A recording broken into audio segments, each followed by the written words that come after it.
And then lastly, we have the K1, which shows the distributions for 2002, and it shows ordinary income from trade or business is $81,209, correct? That is correct.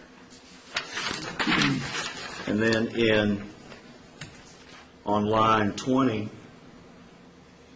it shows that the property distributions to Mr. Crawford were $20,704, correct? That's correct. And that's for the whole year, that $20,704, correct? Yes, sir. And he didn't have the accident until October the 25th of 02, correct? That's my understanding, yes. And I'll move that in as next in line. Objection be number 15.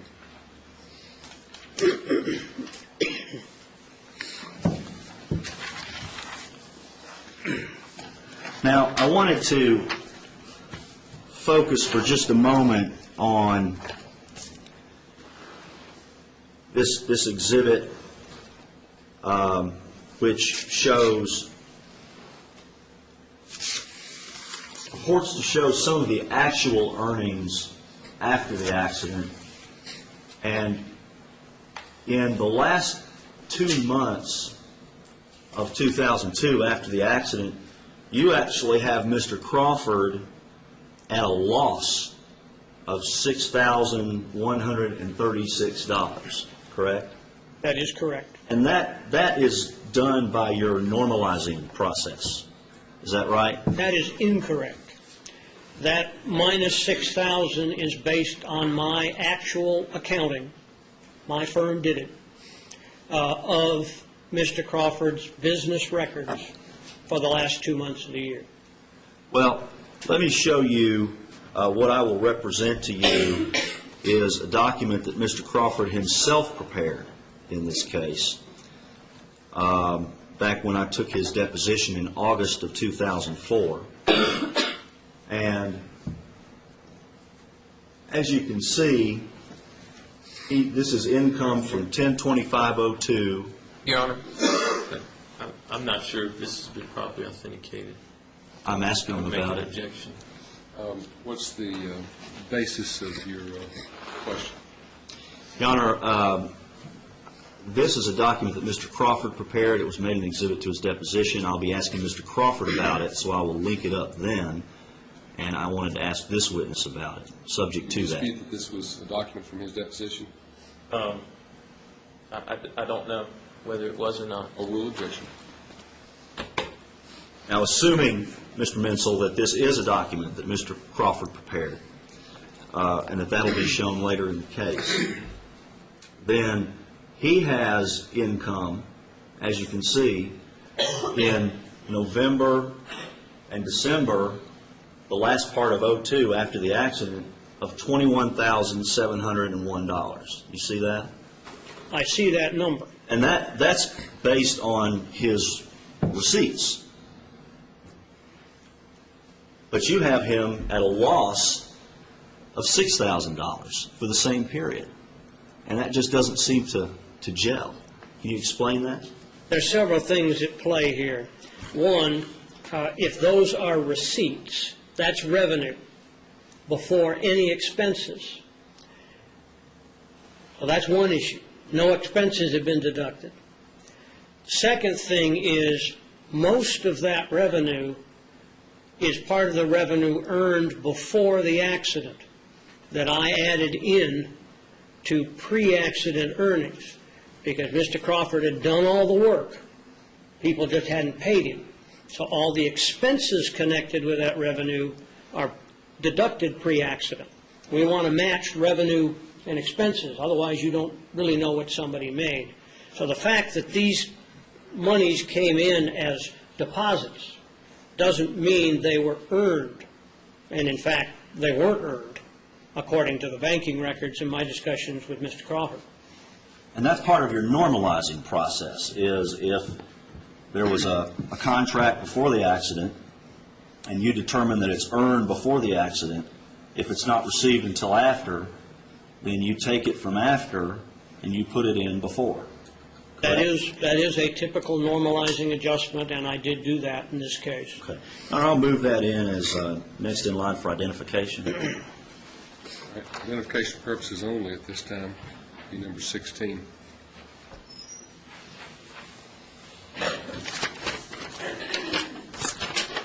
Now, I believe that this document was also entered as an exhibit.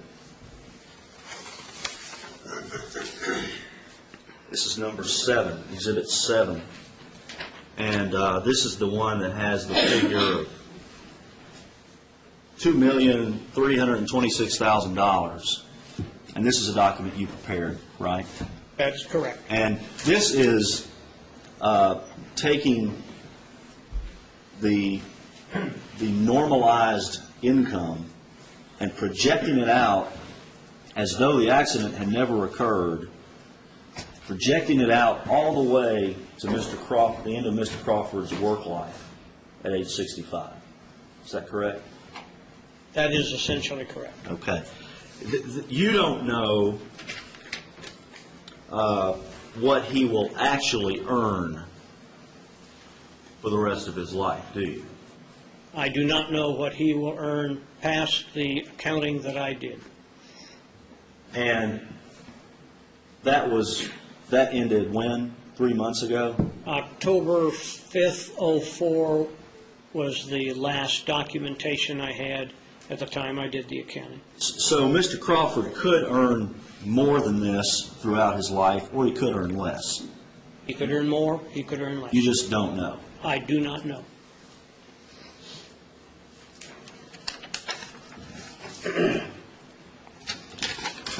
Now, I want to ask you about the year 2003.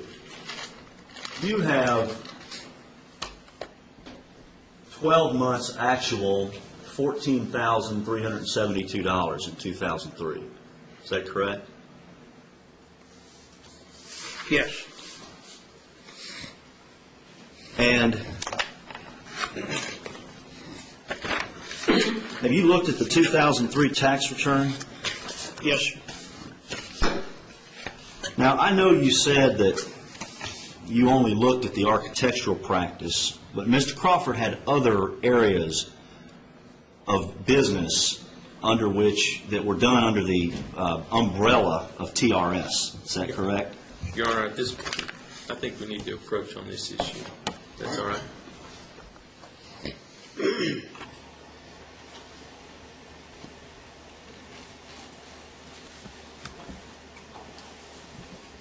I'm not sure what he's getting into, but if he's getting into the sale of assets, I'm afraid he might be opening the door. So I just want to let the court and counsel know that if he's trying to show that other assets were sold and money was coming in, I think I have a right to go into those issues that we discussed earlier, Your Honor. Your Honor, I'll tell you how I feel about that. Mr. Crawford, TRS loaned Mr. Crawford $268,000 in 2003, and that was couched in the form of a loan instead of distribution. That's what I want to establish, and I would further establish that was part of the other aspect of the business, not the architectural practice. I'm not going into lake houses or sales of assets or anything, but just the fact. About the loan. Just about the loan. I don't believe it's relevant.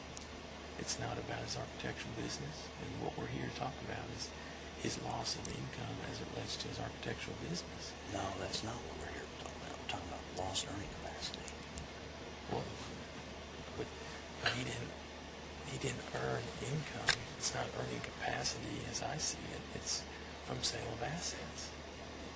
So This was a loan, or these assets were sold? They sold, and then the money loaned to you? Is that the way it was done? I don't know specifically. I'd have to ask Mr. Crawford about that, but I'm concerned that if that's brought up, I have to explain that, where the money came from, and then we're back into the sale of assets, whether it's a loan or not. Earning capacity has nothing to do with the sale of assets. It has to do with the ability to generate income in his Let me take architectural this practice. jury out, let's have time for a break for them anyway, and let you ask some questions. Ladies and gentlemen, we've got a matter of law to discuss, and it's also about time for the morning break, so once you leave your notebooks in your chairs, let's take about a 15-minute break. We'll start back a little bit more than 15 minutes. We'll start back at 11 o'clock. Stand for the jury, please.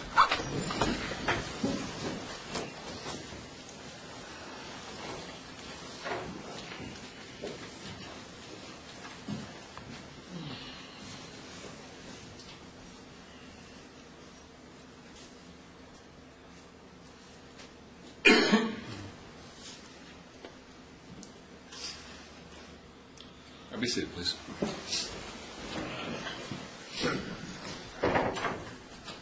Mr. Gilmore, go ahead and ask your questions. Mr. Mensel, I'm going to represent to you or show you the TRS 2003 tax return. You see that that's what I'm holding up on the screen? I do. And there's also, as you probably figured out, the monitor there that you can look at. And this tax return for 2003 actually shows that the business had a loss of $11,858. Is that correct? That's what that is showing. And if you flip over to page 4 of that return, there's an item called loans to shareholders. Is that correct? I see that. And you're familiar with these returns. I have to tell you, that is not the 2003 tax return I was given. Were you given the draft? Yes.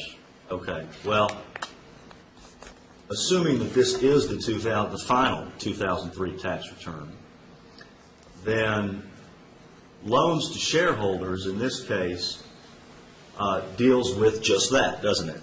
Yes, sir. Loans that the company makes to the shareholders. Correct. Correct? And that's different than a property distribution or a cash distribution or dividend or salary. Correct. All right. And we see in column B here that the loans to shareholders at the beginning of the year was $18,131, according to this tax return. Correct? Yes, sir. But by the end of the year, that number had increased to $286,428, right? That's what it's showing. So somewhere along the line in the year 2003, the company loaned the difference between $286,000 and $18,000 to a shareholder, correct? Correct. And the only shareholder of this corporation is who? Mr. Crawford. And the only person who, and Mr. Crawford is also the president of TRS, is that correct? I believe that's correct. And so the only person with TRS who would be able to enforce that loan would be Mr. Crawford himself. Is that correct? That's correct. Let's just make sure that this does appear to be the 2003 tax return.